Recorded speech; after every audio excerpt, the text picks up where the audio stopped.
ಸೌಜನ್ಯ ಅನ್ನತಕ್ಕಂಥ ಹುಡುಗಿ ಚಂದಪ್ಪ ಗೌಡ ಮತ್ತು ಕುಸುಮಾವತಿ ಇವರ ಪುತ್ರಿ 9/10/2012 ಕಾಣೆಯಾಗಿ 10/10/2012 ಮೃತದೇಹ ಪತ್ತೆಯಾಯಿತು. ಆನಂತರ ಪೊಲೀಸ್ ಇಲಾಖೆಯಿಂದ ತನಿಖೆಯಾಗಿ ಅಲ್ಲಿಂದ CID ತನಿಖೆಯಾಗಿ ಹತ್ತಾರು ಹೋರಾಟಗಳಾಗಿ CBI ತನಿಖೆಯಾಗಿ ಇವತ್ತು CBI ನ್ಯಾಯಾಲಯದ ತೀರ್ಪಿನಲ್ಲಿ ಸೌಜನ್ಯಗೆ ನ್ಯಾಯ ಸಿಕ್ಕಿಲ್ಲ,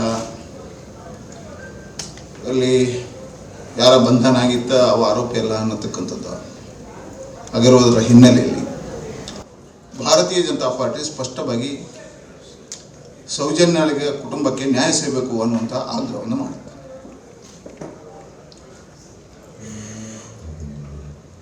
ಇವತ್ತು ಬಂಧಿತ ಬಿಡುಗಡೆ ಆಗಿರೋದರ ಹಿನ್ನೆಲೆಯಲ್ಲಿ ಇದರ ಹಿಂದೆ ಯಾರೇ ಇರಲಿ, ಯಾರೇ ಪ್ರಭಾವಿಗಳಿರಲಿ, ಇದರ ಮರು ತನಿಖೆ ಆಗಬೇಕು. ಯಾರು ಹಂತಕರಿದ್ದಾರೋ ಅವರ ಬಂಧನ ಆಗಬೇಕು, ಅವ್ರಿಗೆ ಕಠೋರ ಶಿಕ್ಷೆ ಆಗಬೇಕು ಅಂತ ಹೇಳುವಂಥದ್ದನ್ನು ಭಾರತೀಯ ಜನತಾ ಪಾರ್ಟಿ ಆಗ್ರಹಿಸ್ತದೆ. ಈ ಘಟನೆಯಿಂದ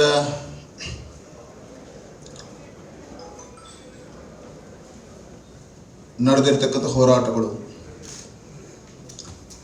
ಮತ್ತು ಆ ಕುಟುಂಬದವರ ಬೇಡಿಕೆಗಳು ಮತ್ತು ಭಾರತೀಯ ಜನತಾ ಪಾರ್ಟಿ ಆವತ್ತಿಂದ ಇವತ್ತಿನವರೆಗೆ ಇದರ ಹಿಂದೆ ಇರತಕ್ಕಂತಹ ಹಂತಕರು ಯಾರು, ಆರೋಪಿಗಳು ಯಾರು, ಪೂರ್ಣವಾಗಿರ್ತಕ್ಕಂಥ ತನಿಖೆ ಆಗಬೇಕು. ಹಾಗಾಗಿ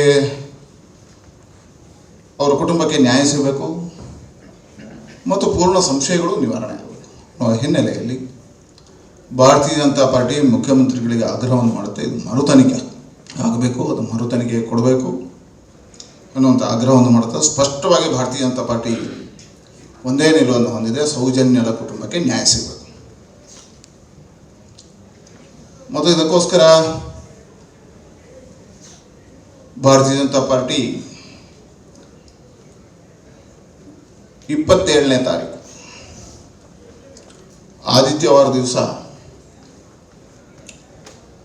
ಒಂದು ಹೋರಾಟವನ್ನು ತಗೊಳ್ಳುತ್ತೆ. ಆ ಕುಟುಂಬಕ್ಕೆ ನ್ಯಾಯ ಸಿಗಬೇಕು ಅನ್ನೋ ಬೇಡಿಕೆಯನ್ನು ಇಡುತ್ತೆ.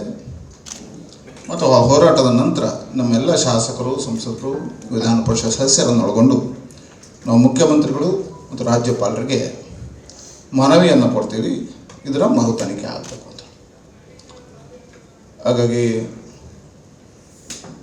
ಇದರ ಮರು ತನಿಖೆ ಆಗಬೇಕು ಅನ್ನೋ ಹಿನ್ನೆಲೆಯಲ್ಲಿ 27ನೇ ತಾರೀಕು ಇಡೀ ಜಿಲ್ಲೆಯ ಎಲ್ಲ ಕ್ಷೇತ್ರಗಳಿಂದ ಶಾಸಕರು, ಎಲ್ಲ ಶಾಸಕರಿಗೂ ಭಾಗವಹಿಸಿ ಎರಡೂ ಜಿಲ್ಲೆಯ ದಕ್ಷಿಣ ಕನ್ನಡ ಜಿಲ್ಲೆ ಮತ್ತು ಉಡುಪಿ ಜಿಲ್ಲೆ ಒಂದು ಹೋರಾಟವನ್ನು ತಗೋತೀವಿ.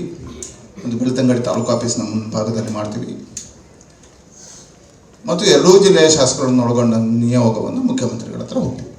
ಧರ್ಮಸ್ಥಳದಲ್ಲಿ ನಡೆದ ಸೌಜನ್ಯ ಅತ್ಯಾಚಾರ ಮತ್ತು ಕೊಲೆ ಪ್ರಕರಣ ಕಳೆದ ಕೆಲ ದಿನಗಳಿಂದ ಮತ್ತೆ ಸದ್ದು ಮಾಡಲಾರಂಭಿಸಿದೆ. ದಿನ ಕಳೆದಂತೆ ಈ ಪ್ರಕರಣ ಭಾರೀ ಚರ್ಚೆಗೆ ಗ್ರಾಸವಾಗಿದೆ. ಸದ್ಯ ಈ ಹೋರಾಟಕ್ಕೆ ಧುಮುಕಲು ಬಿಜೆಪಿಯೂ ಸಜ್ಜಾಗಿದೆ. ಮಂಗಳೂರಿನಲ್ಲಿ ಕರೆಯಲಾಗಿದ್ದ ಸುದ್ದಿಗೋಷ್ಠಿಯಲ್ಲಿ ಬಿಜೆಪಿ ರಾಜ್ಯಾಧ್ಯಕ್ಷ ಸಂಸದ ನಳಿನ್ ಕುಮಾರ್ ಕಟೀಲ್ ಈ ಕುರಿತು ಮಾಹಿತಿಯನ್ನು ನೀಡಿದ್ದಾರೆ. ಸೌಜನ್ಯ ಕೊಲೆ ಪ್ರಕರಣದ ಸಂಬಂಧ ಆಗಸ್ಟ್ 27ರಂದು ಬಿಜೆಪಿಯಿಂದ ಬೃಹತ್ ಪ್ರತಿಭಟನೆ ನಡೆಯಲಿದೆ. ಇದರಲ್ಲಿ ದಕ್ಷಿಣ ಕನ್ನಡ, ಉಡುಪಿ ಜಿಲ್ಲೆಯ ಬಿಜೆಪಿ ಶಾಸಕರು ಭಾಗಿಯಾಗಲಿದ್ದಾರೆ ಎಂದು ತಿಳಿಸಿದ್ದಾರೆ. ಎಸ್ಡಿಎಂ ವಿದ್ಯಾರ್ಥಿನಿ ಸೌಜನ್ಯ ಪ್ರಕರಣ ಪೊಲೀಸ್ ತನಿಖೆಯಾಗಿದೆ. CID ಬಳಿಕ ಹೋರಾಟ ನಡೆದು CBI ತನಿಖೆ ಕೂಡ ಆಗಿದೆ. ಕೊನೆಗೆ CBI ಬಂಧಿತ ವ್ಯಕ್ತಿ ಆರೋಪಿ ಅಲ್ಲ ಎಂದಿದೆ. ಅಂದು ಕೂಡ ಬಿಜೆಪಿ ಈ ವಿಚಾರದಲ್ಲಿ ಹೋರಾಟ ಮಾಡಿತ್ತು. ಇದೀಗ ಮತ್ತೆ ಬಿಜೆಪಿ ಇಡೀ ಪ್ರಕರಣದ ಮರು ತನಿಖೆಗೆ ಆಗ್ರಹಿಸುತ್ತದೆ ಎಂದಿದ್ದಾರೆ. ಜಿಲ್ಲಾ ಬಿಜೆಪಿ ಅಧ್ಯಕ್ಷ ಸುದರ್ಶನ ಮೂಡಬಿದ್ರೆ, ಶಾಸಕರಾದ ವೇದವ್ಯಾಸ ಕಾಮತ್, ಡಾ ಭರತ್ ಶೆಟ್ಟಿ, ಹರೀಶ್ ಪುಂಜಾ, ಉಮಾನಾಥ ಕೋಟ್ಯಾನ್, ಗುರ್ಮೆ ಸುರೇಶ್ ಶೆಟ್ಟಿ, ಗುರುರಾಜ್ ಗಂಟಿಹೊಳಿ, ಜಿಲ್ಲಾ ಬಿಜೆಪಿ ಅಧ್ಯಕ್ಷ ಕುಯಿಲಾಡಿ ಸುರೇಶ್ ನಾಯಕ್ ಮತ್ತಿತರರು ಉಪಸ್ಥಿತರಿದ್ದರು.